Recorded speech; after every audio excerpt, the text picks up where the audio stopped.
안녕하세요. 저는 지긋지긋한 시댁에서 막 탈출한 30대 여자입니다. 저의 이야기를 친구들이 들으면 정말로 저를 토닥이면서 진짜 고생 많았다 하며 위로해주곤 하는데요. 다시금 그런 시댁에 시집가지 않기 위한 다짐의 의미로 사연을 쓰게 되었습니다. 전 남편을 만났을 때 그 사람은 분명 저에게 우리는 운명이라고 말하곤 했습니다. 저에게는 그 사람이 첫사랑이었고 6년을 연애하면서 단 한 번도 다투지 않을 정도로 잘 맞았어요. 데이트를 할 때에도 늘 저를 기준으로 맞춰주었기에 만약에 결혼을 하게 된다면 이 사람과 해야겠다고 생각했죠. 그렇게 함께한 지 정확히 6주년이 되던 기념일에 그 사람이 먼저 저에게 청혼을 했고 기다렸던 저는 바로 승낙을 했죠. 이때까지만 해도 결혼하면 연애 때만큼 행복하게 살 줄 알았어요. 하지만 연애 다르고 결혼 다르다는 말이 괜히 나온 게 아니더라고요. 사실 남편의 집안에 비해 저희 집안이 조금 더 잘 사는 편인지라 시어머님께서는 저를 굉장히 예뻐해 주셨어요. 연애 때 남편의 집에 놀러가면 설거지를 시키기는커녕 제 손에 예쁘게 깎은 과일을 지어주시던 시어머니셨죠. 하지만 결혼을 하자마자 완전 180도 태도가 변하시더라고요. 잡은 물고기에 밥 안 준다라는 말은 정말 저희 시어머니를 두고 하는 말이었어요. 남편의 태도 역시 시어머니와 다를 바 없었어요. 결혼 전에는 늘 공주 대접을 해주던 다정한 사람이었는데 결혼한 지 3개월 정도 지나니 제게 조금 무심해지더라고요. 무슨 일이 있어도 항상 내 편이었던 사람이 자신의 가족 앞에서는 절대 제 편을 들어주지 않았어요.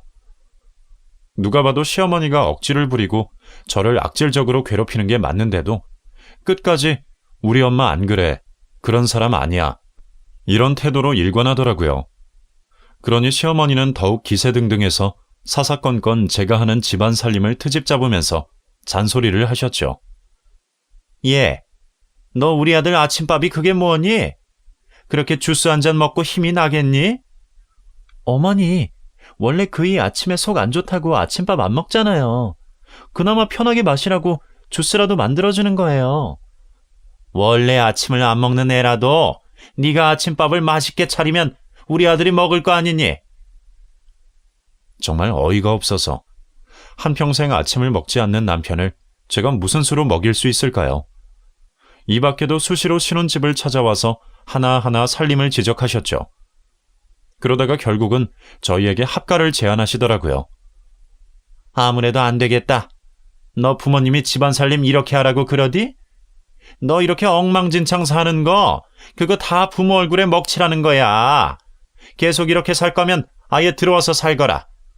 한 3년 정도 내 옆에 붙어 있으면서 살림하는 것도 제대로 좀 배우고.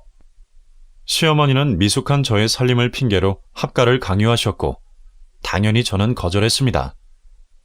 하지만 제 편을 들어줄 줄 알았던 남편은 어느새 시어머니 옆에 딱 달라붙어 그래, 좋은 생각이네. 안 그래도 당신 집안일 하기 힘들다며 나한테 하소연했잖아. 엄마랑 당분간 같이 살면서 서로 돕고 살면 좋겠네. 라고 제 속도 모른 채 태연하게 말하더라고요. 그러니 결국 울며 겨자 먹기로 합가를 수락할 수밖에 없었습니다. 시어머니로 말할 것 같으면 삼형제를 혼자서 억척스럽게 키워내신 것에 대한 자부심이 있는 분이셨고 특히 저희 남편이었던 첫째 아들을 마치 본인의 남편 마냥 집착을 하시는 편이었어요. 물론 연애할 때는 그런 낌새를 눈치채지 못했죠. 그러니 합가를 한 이유도 제가 남편을 독차지하는 걸 싫어하셨기 때문이었어요. 언제나 제가 시어머니보다 뒷전이었고 저는 그걸 인정해야만 그곳에서 살아남을 수 있었습니다.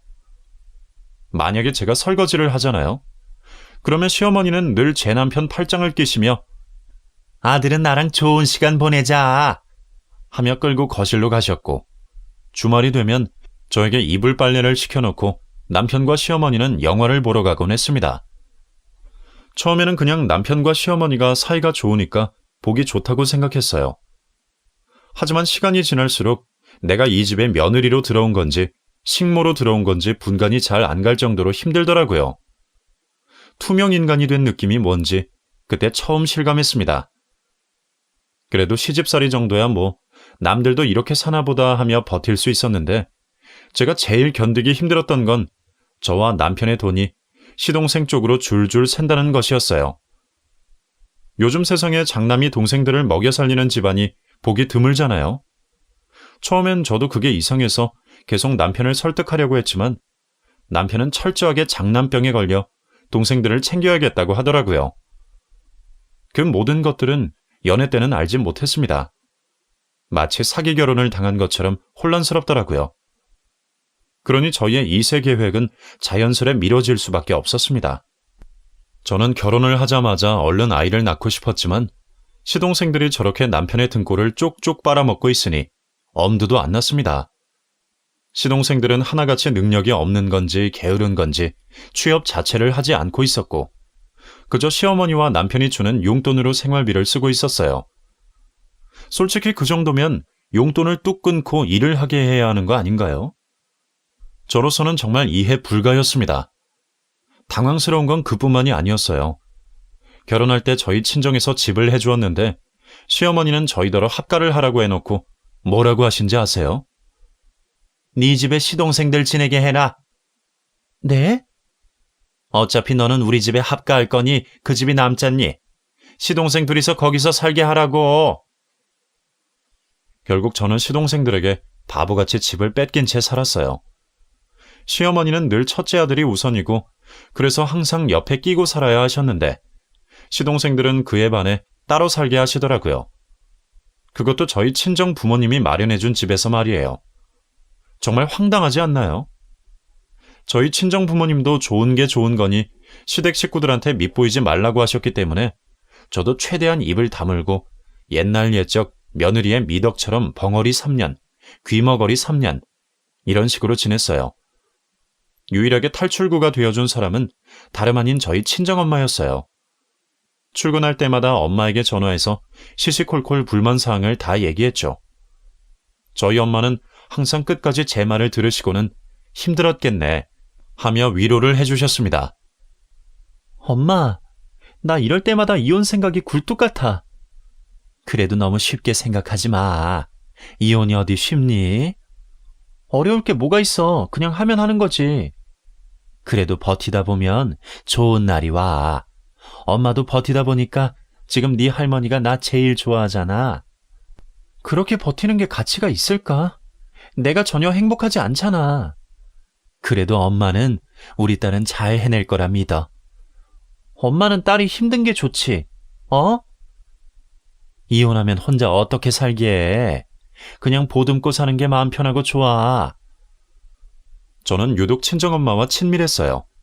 저의 유일한 친구이자 언니 같은 엄마였기 때문에 어렸을 적부터 속내 깊은 이야기까지 자주 나누곤 했습니다.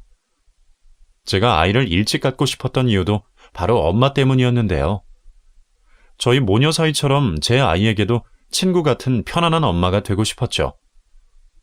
어릴 때부터 혹시 우리 엄마가 건강이 나빠져서 나를 떠나면 어쩌지 하며 혼자 운 적도 많았어요. 그 정도로 저에게 엄마는 세상에서 가장 소중한 존재였습니다. 제가 결혼한 지 1년이 지났을 때쯤 저희 아버지가 주재원으로 일을 하게 되셔서 엄마와 같이 해외로 떠나게 되었어요. 언젠간 가서 함께 시간을 보내겠노라고 약속을 했건만 결국 그 약속을 지키지도 못한 채로 부모님을 떠나보내고 말았네요.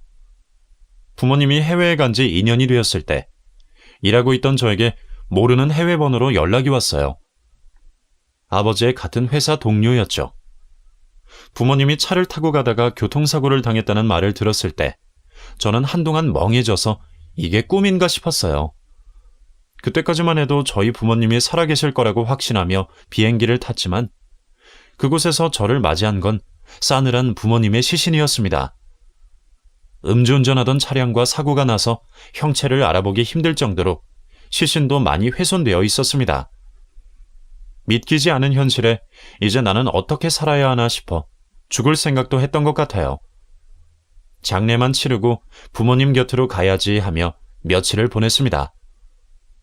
남편이 뒤늦게 와서 수습을 해주는 동안 저는 쓰러져서 입원을 하고 말았고 부모님을 제대로 배웅하지 못한 채로 그렇게 이기적인 딸이 되고 말았습니다. 아직도 그때를 떠올리면 가슴이 먹먹해져요.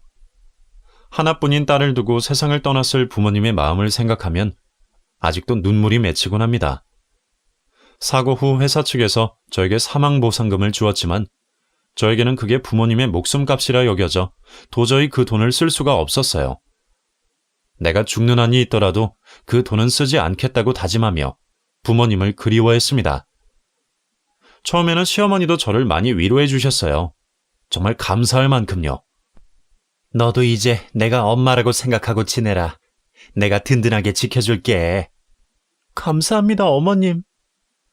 난 10살 때 아버지를 보냈어. 그때는 보낸다는 게 뭔지도 모른 채로 그냥 어리둥절하며 보냈는데 이제 생각해보니 참 어린 딸 두고 가는 그 마음이 오죽했을까 싶어. 그래도 너는 부모님과 많은 시간을 보냈잖니. 충분히 좋은 기분으로 가셨을 거야. 너 같은 효녀가 또 없잖아. 장례를 치를 때만 해도 시댁 식구들이 있음에 감사했습니다. 뭔가 든든하더라고요. 저희 집에 남자 형제가 없어서 그런지는 몰라도 시동생들이 은근히 나무같이 든든했어요. 찾아오는 조문객들을 저 대신 맞이하고 끝까지 옆에서 자리를 지켜주는 걸 보니 너무나도 고맙더라고요. 하지만 그런 선의에 사악한 의도가 있을 거라고는 상상조차 하지 못했습니다. 부모님 장례 후 갑자기 시동생이 식당을 하나 차리고 싶다고 하더라고요. 그런데 그걸 저한테 말을 하더라고요. 그래서 그런가 보다 하고 말았는데 어느 날 시어머니가 저를 불러 이런 말씀을 하셨어요. 정훈이가 식당을 차리고 싶다고 하네. 네, 들었어요. 간만에 사람 구실을 하고 싶다고 하는데 어미로서 해줄 수 있는 게 아무것도 없지 뭐니. 돈이라도 좀 주고 싶은데 말이야. 그런데 무슨 돈으로 도련님이 식당 개업을 해요? 그게 말이다. 네 그 돈이 있잖니. 무슨 돈이요? 그거 있잖아. 사망보험금인가 뭔가. 그걸로 네 시동생 식당 개업에 쓰면 안 되겠어? 저희 부모님 목숨값으로요? 사돈 어르신도 좋은 일에 쓰길 원하실 거야. 너는 뭐 그 돈 있으나 마나 한 거 아니니? 시동생 사람 하나 만들어준다 치고 좀 쓰자. 어?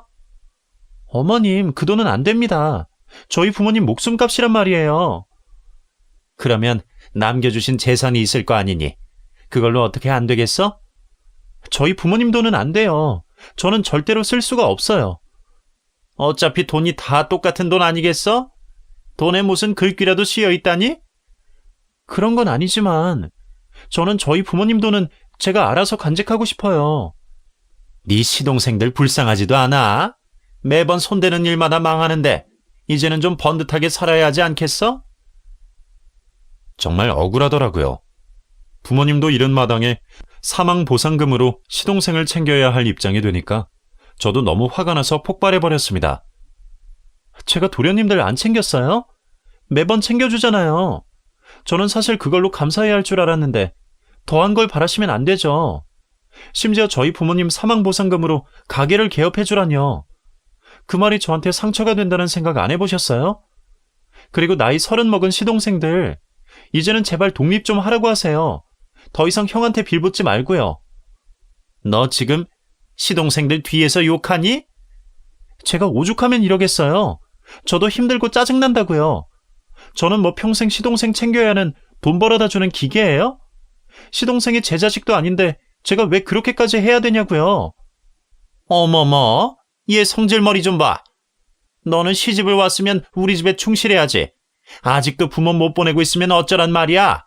평생 부모만 그리워하며 살 거야? 어머님, 이제 더 이상 저 도련님들한테 돈 못 줘요. 이왕 이렇게 된 거 도련님들이 알아서 돈 벌 수 있도록 차단을 할 거라고요. 너 진짜 이럴 거야? 어머님이야말로 저한테 이러지 마세요. 제 돈이 본인 돈이라고 생각하는 도련님들이랑은 더 이상 상종하고 싶지 않아요.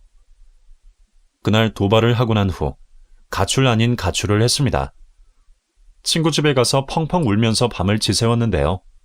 친구에게 이 이야기를 하니까 미친 거 아니야 하며 공감해 주더라고요. 주변을 둘러봐도 저처럼 시댁에 헌신하는 며느리는 저밖에 없었어요. 내가 왜 이곳에서 스스로를 혹사시키며 살아야 하나 싶어 다음날 남편을 불러 선언했습니다.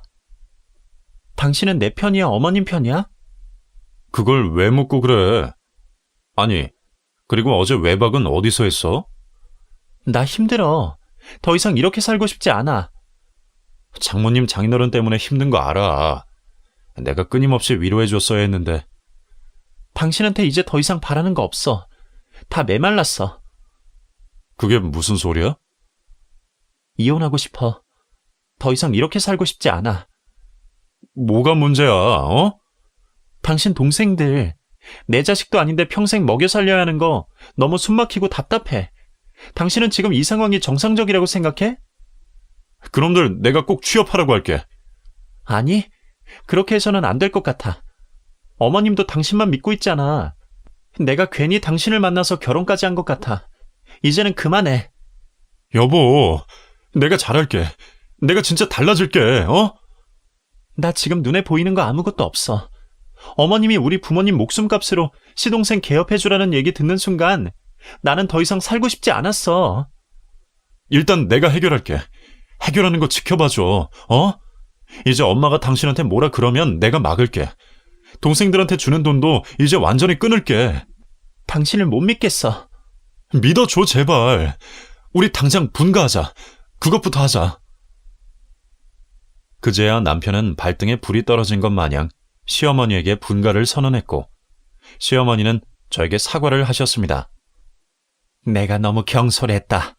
네 부모도 중요할 텐데 내가 너무 내 새끼 생각만 했어.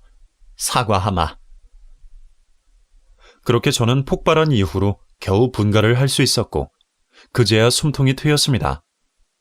이제 살만하니까 이혼 생각이 점점 사그라들더라고요. 저희 친정 부모님이 남편을 정말 좋아해 주셨다는 게 기억이 나서 이 사람과 다시 잘해보고 싶었습니다. 시어머니는 늘 하던 전화도 저에게 하지 않으셨고 제 기분을 살피기 시작하셨어요. 가끔 반찬을 해서 집 앞에 놓고 가곤 하셨는데 확실히 예전에 비해 유순해지셨더라고요. 그제야 저도 시어머니를 진심으로 대할 수 있었고 가끔씩 집에 초대해서 저녁 식사를 대접하기 시작했습니다. 그래도 어르신인데 그때 그렇게 대들었던 게 두고두고 가슴에 남더라고요. 어머님, 제가 그땐 좀 버릇이 없었어요. 아니야. 할 말 하고 사는 게 좋지. 서로 편한 게 낫잖아. 앞으로 딸처럼 자주 놀러오세요. 그래, 그렇게 하마. 내가 딸을 키워보지 못해서 잘 몰랐어. 앞으로는 내가 조심할게. 아니에요, 어머님. 제가 잘할게요. 이렇게만 흘러간다면 더 이상 바랄 게 없겠다 싶었어요. 시동생들도 어디 일용직을 하러 다닌다고 하더라고요. 이제는 돈의 소중함을 알았으면 해서 더 이상 지원을 해주지 않았습니다. 사실 이게 당연한 거잖아요. 신체 건강한 성인을 저희가 먹여 살릴 필요는 없죠. 친정 부모님은 늘 손주를 보기 원하셨는데 그걸 해드리지 못한 것 같아서 너무 마음이 아프더라고요. 떠나보내니 못해드린 것만 생각나서 가끔 꿈에서 부모님을 그리워하며 눈물을 많이 흘렸습니다. 그러던 어느 날이었어요. 남편이 일이 있어서 지방 출장을 간다고 했어요. 그런데 출장 가는 그날 다음 날이 제 생일이었거든요. 그래서 좀 서운했죠. 내일 내 생일인 건 알고 있지? 그럼 알고 있지. 최대한 일 빨리 마치고 생일 지나기 전에 돌아올게. 근데 왜 안 가던 출장을 가고 그래? 워낙 거래처가 까다롭잖아. 갑자기 오라고 하네. 안 그러면 더 이상 보지 않겠다고.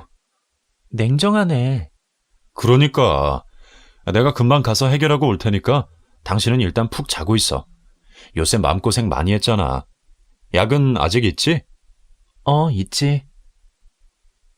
저는 부모님이 돌아가신 이후로 정신적으로 고통을 너무 많이 받아서 수면제를 처방받아서 잠을 겨우 자곤 했습니다. 남편이 없는 텅 빈 집에서 혼자 있으려니 좀 쓸쓸하고 무섭더라고요. 그래서 대충 TV 좀 보다가 자야지 싶어서 일찌감치 약을 먹고 누웠어요. 그게 아마 밤 10시쯤이었을 거예요. 보통 수면제를 먹으면 중간에 깨지 않고 쭉 자거든요. 그런데 그날은 오싹한 기분에 눈이 떠지고 말았어요. 쿵 하는 소리가 들리더니 사람의 발자국 소리가 작은 방에서 나는 거 있죠? 그리고 슬금슬금 제가 자는 방으로 들어오는 소리가 났습니다. 차마 눈을 뜰 수가 없었어요. 너무 무서워서 심장 뛰는 소리가 제 귓가에 들리는 것 같았습니다. 경찰에 신고를 해야 하는데 핸드폰은 멀리 책상에 있었어요.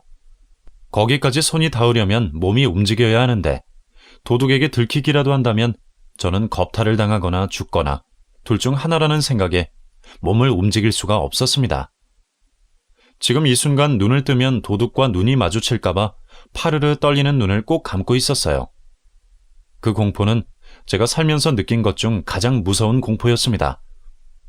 이러다가 죽을 수도 있겠다는 생각을 하니 심장이 미친 듯이 뛰더라고요. 도둑은 제가 자고 있는 방을 뒤지더니 무언가를 챙겨 후다닥 밖으로 나갔습니다.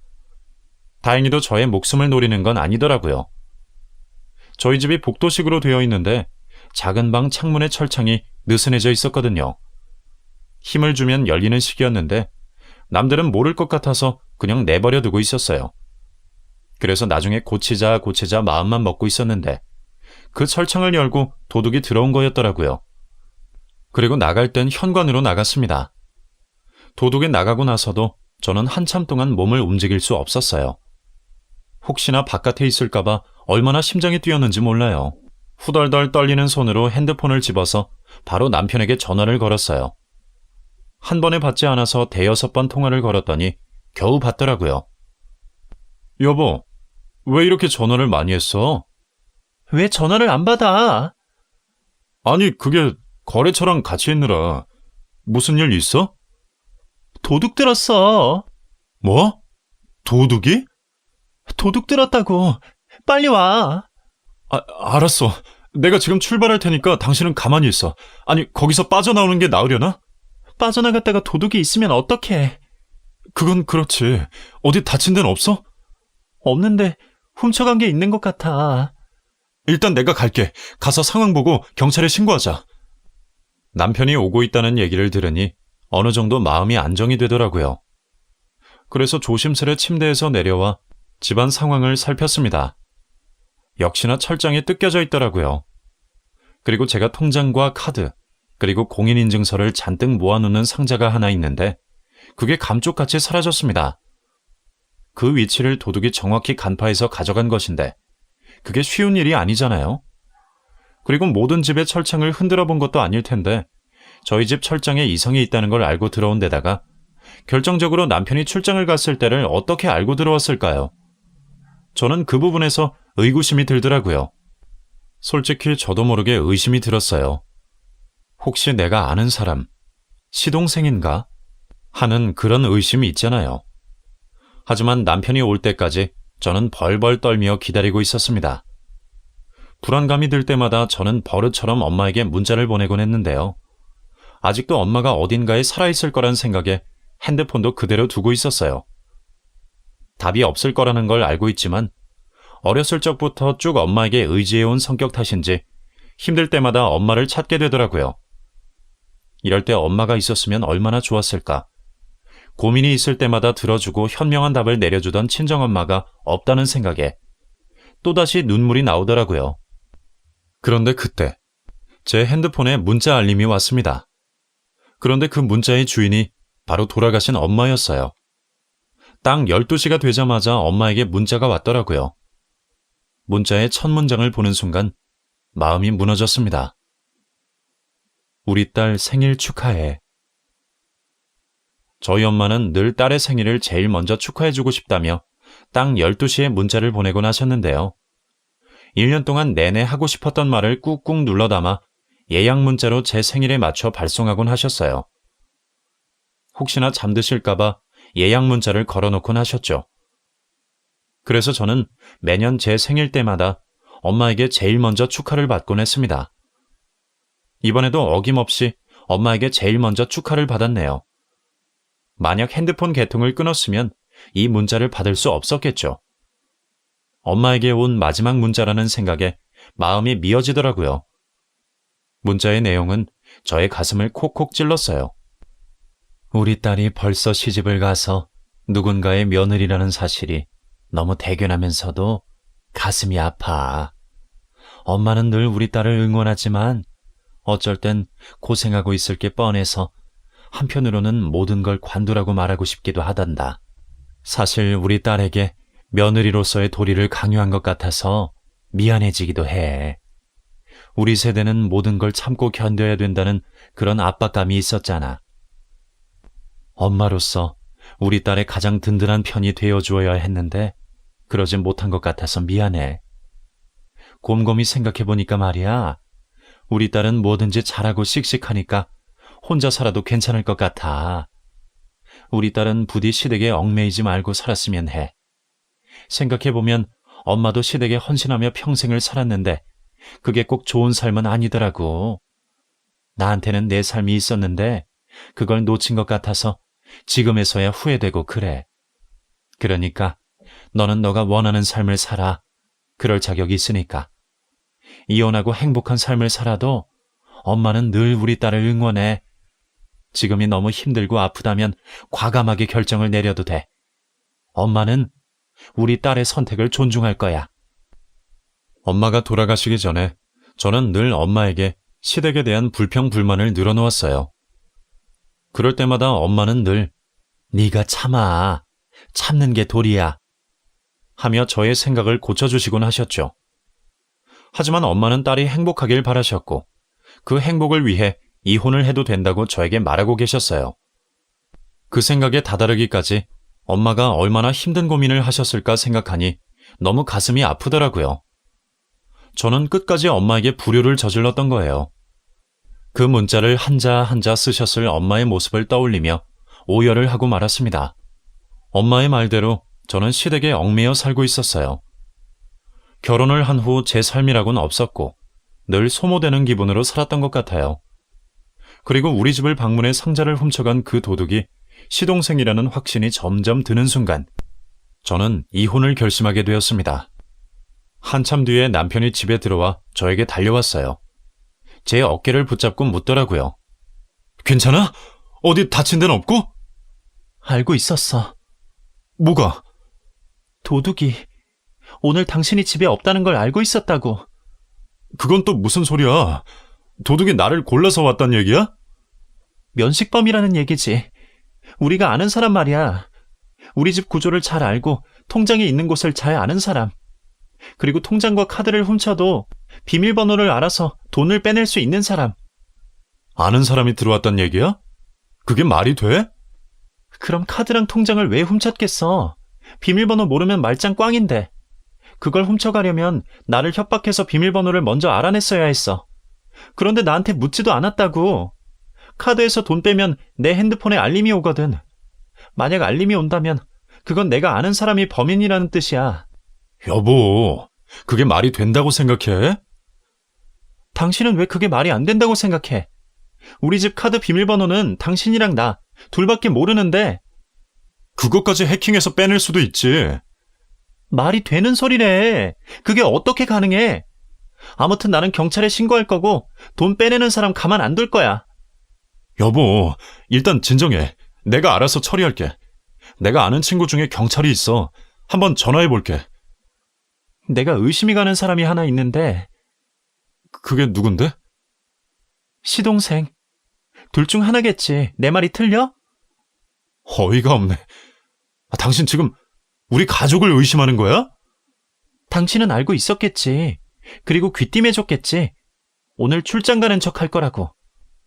지금 그거 과대망상이야. 알지? 과대망상인지 아닌지는 직접 확인해보면 알겠지. 지금 내 통장에서 인출 알람이 오면 시댁에 가서 물어볼 거야. 도련님들 지금 어디 있는지. 그리고 도련님들한테 찾아가서 현금이 있는지 없는지 몸을 탈탈 털어볼 거라고. 여보, 진짜 이럴 거야? 지금 내 동생들 의심하면 나중에 서로 얼굴 어떻게 보려고? 얼굴 볼 일 없어. 그게 무슨 소리야? 이혼하고 싶어. 당신이랑. 그리고 내 통장에 있던 돈 전부 돌려받고 싶어. 지금 이 일 때문에 이혼하자고 하는 거야? 혼자 의심하고 혼자 범인 특정해놓고? 제발 진정 좀 해. 이혼이 그렇게 쉬운 줄 알아? 쉽든 말든 내가 내린 결정이니까 당신은 따르기나 해. 그리고 옷 챙겨. 어머님 댁 갈 거야. 시어머니 집에 가면서 제 핸드폰에 인출 알람이 왔어요. 시어머니 집에 들어갔더니 시동생 둘 다 집에 없더라고요. 어머님, 도련님들 어디 갔어요? 그걸 내가 어떻게 아니? 너는 왜 갑자기 찾아와서 난리야?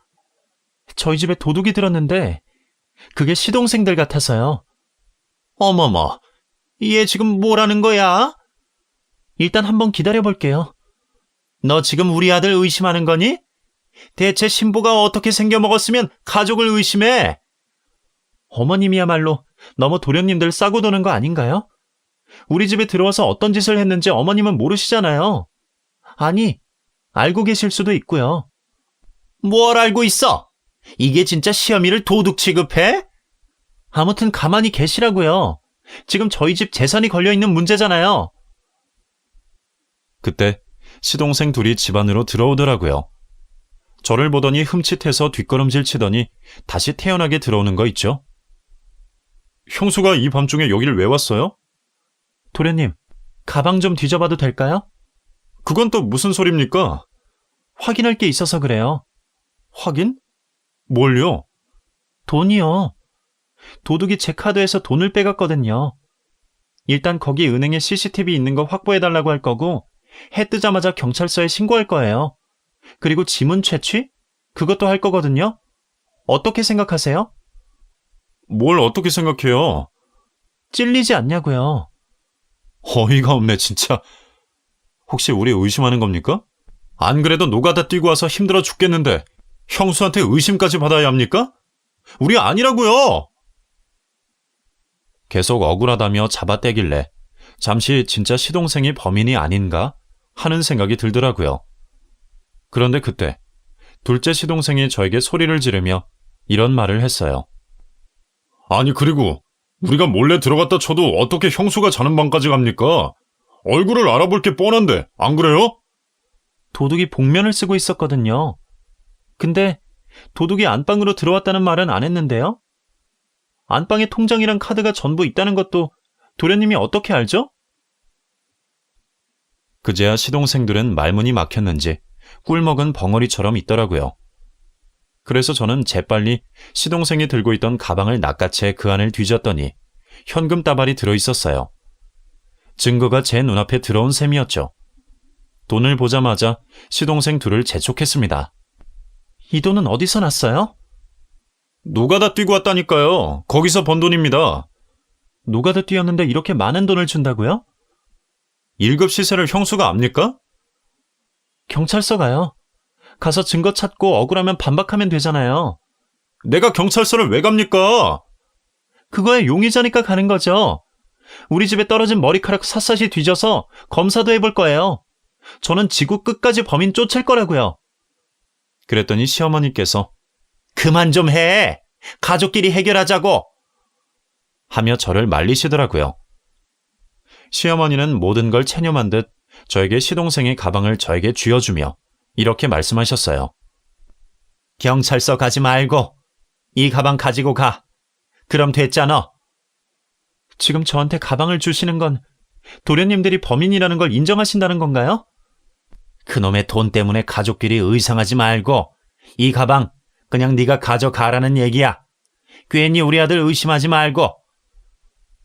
제가 볼 땐 오늘 사건 어머님, 남편, 도련님들 모두의 합작인 것 같은데요. 저만 쏙 빼놓고요. 이게 아주 가족을 전부 도둑으로 몰아? 이제는 남이니까 경찰에 신고해도 되겠죠? 남? 지금 너 남이라고 했어? 이혼하겠습니다. 이제 다 끝내려고요. 너무 지긋지긋해서요. 저를 돈 나오는 기계로 보는 시댁 식구들이 이제는 다 짜증나고 관두고 싶어요. 이혼이라니. 어떻게 그런 말을 쉽게 할 수가 있어? 쉽게 한 거 아니에요. 그럼 어머님이라면 도둑 행세하고 돈 훔쳐가는 시댁을 가만히 두고 보시겠어요? 저는 절대로 그렇게 할 수 없어요. 밤에 느낀 공포감이 얼마나 심했는지 아세요? 정신적 피해 보상까지 다 할 테니까 그런 줄 아세요. 가족이잖아. 우리끼리 해결하자. 어? 이제는 가족도 아니니까 저 말리지 마세요. 여보, 잠깐만 일단 진정해봐. 우리 대화로 풀자. 아니, 이제 당신 말 못 믿겠어. 나는 이미 저번에 한번 기회를 줬어. 남의 집 가장 빼오는 게 아니라는 말이 무슨 뜻인지 알겠다.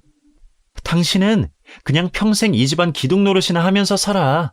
나는 더 이상 당신 가족들 뒤치다꺼리 하는 거 질렸으니까 우리 이혼해. 저는 그렇게 이혼을 선언한 후 돈가방을 들고 그 집을 나왔습니다. 저를 쫓아오는 남편에게 한 발자국만 더 오면 바로 경찰에 신고를 한다고 협박을 했죠. 제가 정말 핸드폰을 들고 전화하는 척을 하니까 무서웠는지 더 이상 쫓아오지 않더라고요. 남편과 같이 살던 집은 안전하지 않다고 생각되어 친구 집에서 하룻밤 신세를 지었습니다. 친구는 제 이야기를 듣더니 격분을 하더라고요. 그리고 그 다음날 저를 위해 회사 연차까지 내고 같이 변호사 사무실까지 동행해 주었어요. 변호사님께 상담을 받으면서 제가 너무나도 부당한 대우를 받았다는 것을 깨닫게 되었습니다. 소위 말해 가스라이팅이라고도 하죠. 남편을 포함해서 시댁 식구들 전부가 편을 먹고 저를 괴롭히니 어느새 그런 분위기에 익숙해지고 동화되었을 거라고 하더라고요. 어쩌면 진작 이혼을 했어야 했나 봐요. 만약 엄마의 문자가 아니었다면 저는 깨우침을 얻지 못하고 계속 그 집에 얽매여 살았을지도 몰라요. 엄마가 저를 살렸다고 생각해요. 아무튼 그 이후로 저는 이혼 소송을 진행했고 제가 이렇게까지 강경하게 나갈 줄 몰랐었던 남편은 그제서야 무릎을 꿇고 한 번만 용서해달라고 빌더라고요. 제가 한 번 속지 두 번 속습니까? 분명 이것도 악어의 눈물일 거라고 생각했기에 그대로 묵살하고 소송을 진행했어요. 그러니 나중에는 태세를 전환하여 어떻게든 제 부모님이 남겨주신 유산을 뺏어가려고 하더라고요. 생각보다 소송이 복잡했을 것 같자 변호사님과 저는 한 가지 묘책을 생각했어요. 시동생들과 합작하고 제 통장을 도둑질한 사실은 누가 봐도 강력범죄 행위잖아요. 그래서 경찰에 신고를 한다고 했죠. 이미 그 전에 몇 번 만나서 남편 입으로 동생들이 제 통장을 훔친 사실을 시인한 적이 있었는데요. 그때 녹음을 했죠. 그걸로 협박을 하니 결국 제가 원하는 대로 깔끔하게 이혼을 하고 또 피해 보상금과 위자료도 따로 받았습니다. 나름 보상을 받았으니 다행이지 시댁의 ATM기로 계속 살았으면 나중에는 정말 걷잡을 수 없이 파멸했을 것 같아요. 이혼이 두렵다는 이유로 미루고 미뤘는데 그때 그 사건으로 인해 확신하게 되었네요. 저는 이제 하고 싶은 건 하고 말하고 싶은 건 말하고 살기로 결심했습니다.